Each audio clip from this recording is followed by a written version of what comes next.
For sure, I will be brief because I think everything was covered by your speeches.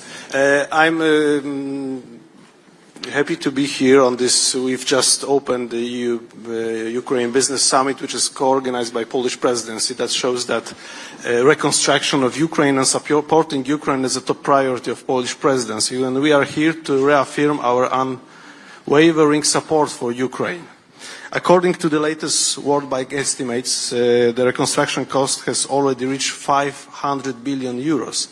But this figure will only rise. But it's not about reconstructing that was damaged. It's about transformation, it's about transition, it's about innovation, it's about new impulse to growth to Ukraine economy and to European economy, because as Marta said, it's not about the charity, it's about our strategic interest.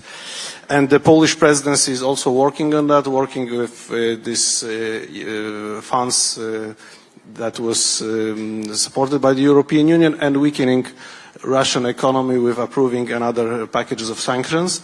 But as Marta said, it's not the charity, it's strategic interest. But let me just one maybe remark about that, because I think it's something even more than a strategic interest. It's our moral obligation.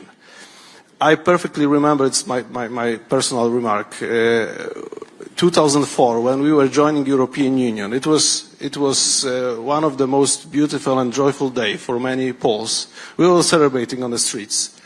It was, such kind of feeling that the dream of entire generation of Poles were coming true. We were really happy that time.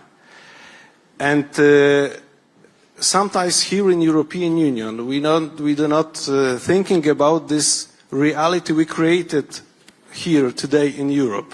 Europe was the project of peace and stability and prosperity, and we created a wonderful project together here in Europe. And we are not thinking about that because it's reality. It's like the air we are breathing. We are not thinking about that unless we losing that.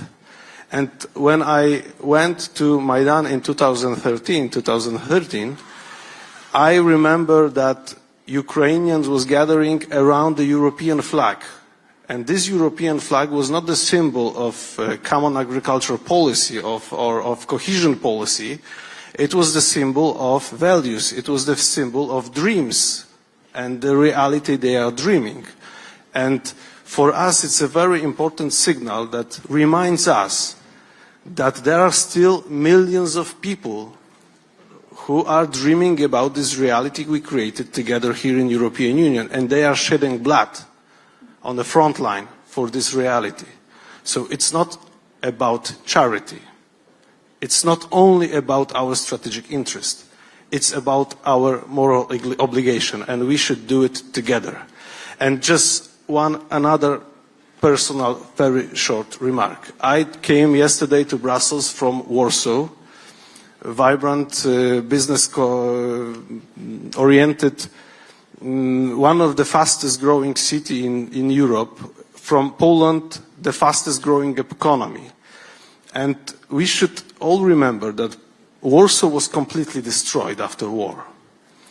And we did the huge transformation as Poland that was beneficial, of course, for Poles, but it was a trigger to growth to entire European economy. That's why we should remember that about moral obligation and about interest for entire European economy, that huge market, growing fast, with stable democracy, rule of law, and stable economy is beneficial for all of us. Thank you very much. Thank you so much, Minister Szłapka, for the inspiring words. Madam in the front. Are there microphones? Oh, please. You can talk loud. I have one.